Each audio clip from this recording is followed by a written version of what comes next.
is the closest friend to the public. Without the public, the police cannot function. You know, there are agents for what? Maintenance of peace. That's the first thing. And you cannot use force to maintain peace. That is why we change from Ghana Police Force to Ghana Police Service. That is just to sink home, because habits die hard. And the police sometimes operate like a force. The military are taught to shoot, not to miss. And the purpose of the shooting is to kill. The police are not taught to shoot and to kill. No. That is a last resort. When police are being overpowered, you bring the military, and that they are good at it. And that is why there must be civilian control of the military, so that it's only the last resort that you can call them in. Unfortunately, it looks like that is not what is practiced in the country, and we need to fight together to bring it back. This vicious cycle, many of you don't know our history, but the vicious cycle that we are experiencing in our political life is because of such excesses in the struggle to independence and after independence. And so, yes, I may be a great-grandchild of a victim of your leadership. It's still in my heart. You get the opportunity, you pay back. And this is what has happened. I don't want to mention names, but if I take you through the history, you see that is it. Some of us are lucky because we've not been part of it. And so we try to hold the balance. But the malcontents in the system, they are still quite a number because of these past things. And so we need to change away from this, because our power is like okra. It's so slippery. It will just get out of your hands. So please, these are some of the things that our partnership can do.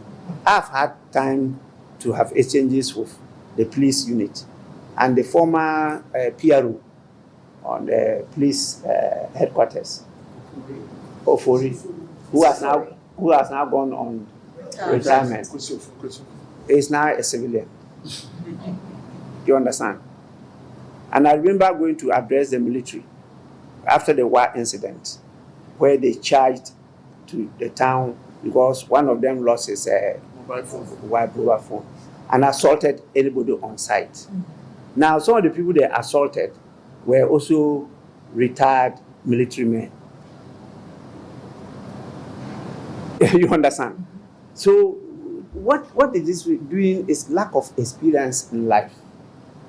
But we will get there. The second question is on this parliament oversight.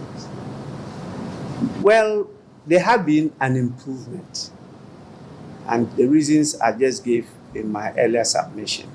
The majoritarian system doesn't work too well in our favor, because it's like the roar of the multitude. When you have many MPs belonging to one side, majority or minority, it's like the roar of the multitude. There's no wisdom in what they do. Mob action, they move together. One person will have given a command and they go by it. You see? And so once we sit there as a speaker and coming from that group, it's difficult to resist, because it's like facing the flood. You know? If you don't take time and the wind is coming and you face it, you may be like the mosquito. It will just carry you along, and then you also say, oh, you were also going there. It's not the wind that is carrying you along, but you were also going there. It's not true. Luckily, this hung parliament has created an environment where I can sit without such pressures. And none of the president or former president or the parties can pressurize me, also maybe because of my years in politics and the positions that I've held, and they both have worked under me before. So I have some clout and pedigree that you can't just push down. So you need to have people like that in speakership. Again, because of my long experience in Parliament, I know the rules, I have the skills, I have the human relations to work with.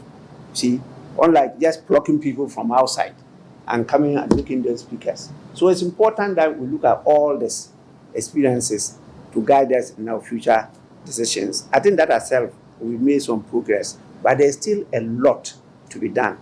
There are still some directives I give that are not being implemented, but I've taken note of all of them, and then I'll be calling them to answer. You have to take some time, let time heal some wounds, and then you take action.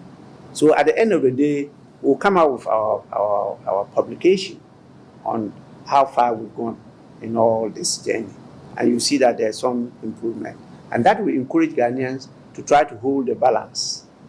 I will always urge you to tell the populace not to ever vote any party massively in power.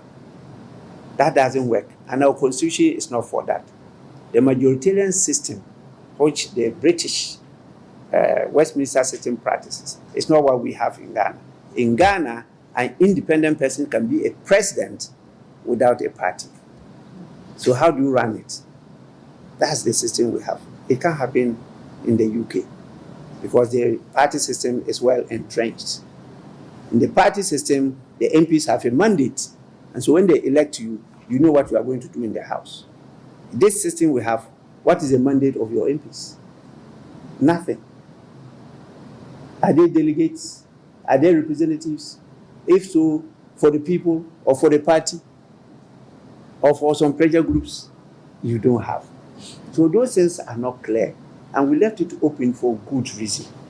And that is why you don't see the controversial, antagonistic situation that they have in the House of Commons, where it's pound for pound. Okay, you are opposing me, you are opponent. We here, we don't say opponent. We say minority and majority. And then our arrangement is horseshoe, where we have to build consensus. And their place is no. It's not a matter of building consensus. It's a matter of showing you that my ideology is supreme. But here, we have to decide that with pragmatism. Okay? Even though our first president said, we are not going west or east, we are going forward. You know, we came to a situation where he himself was not practicing going forward. He was bringing America, he was bringing Russia, he was bringing them together, getting this pragmatism and solving problems. That is the concept that we've adopted. But what I introduced is our identity, the uniqueness of Ghana. And that's why I changed from the gown to our costumes. Okay, because the gown is a costume of the crown of UK. Why should we take that one and adopt it for our speaker? Even they have discarded it. They don't wear it any longer. That is for ceremonial occasions they just use.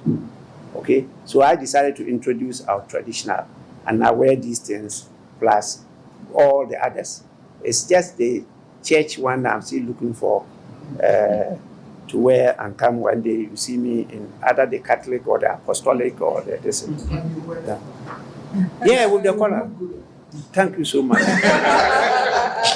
But I would like to thank you once again on behalf of my team for visiting us. We see this as a privilege. When Michael told me about your invitation to pay a courtesy call on us, I said that speaker need not come here, but it will be a privilege to see him. Anything he wants is granted. So your request to us this morning is granted. We want to be part of the work you are doing in Parliament. I know that this is the beginning of a good relationship. We love the fact that you want to archive all your material in a museum. We are here. We have a very big library. We will support you with any material you need. But most importantly, the kind of support that you're willing to give to media personnel in the kind of work we do is very much needed. I believe that the media in this country now is most of the time gagged. But for us at Media General, we will continue to do our work without fear or favor. We need your support. We need the support of the judiciary. We need the support of the security services for us to do our work. But we will continue to put out the issues as they happen. We are not number one for anything. We are number one because we hold duty bearers accountable for the things they promise the people. So, Honorable Speaker, thank you once again for coming